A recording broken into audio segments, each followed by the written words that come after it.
Alam po ninyo, unang-una, hindi naman po kami ang complainant dito.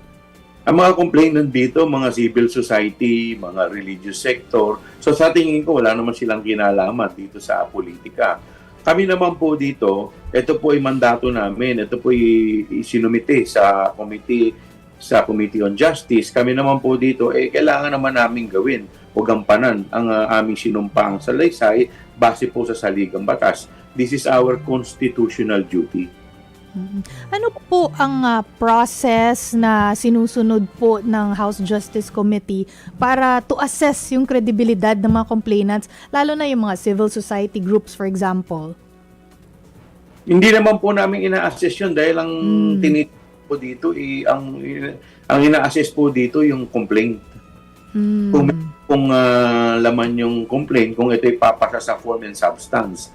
Hindi naman po dito kasama sa basihan yung credibility ng witness.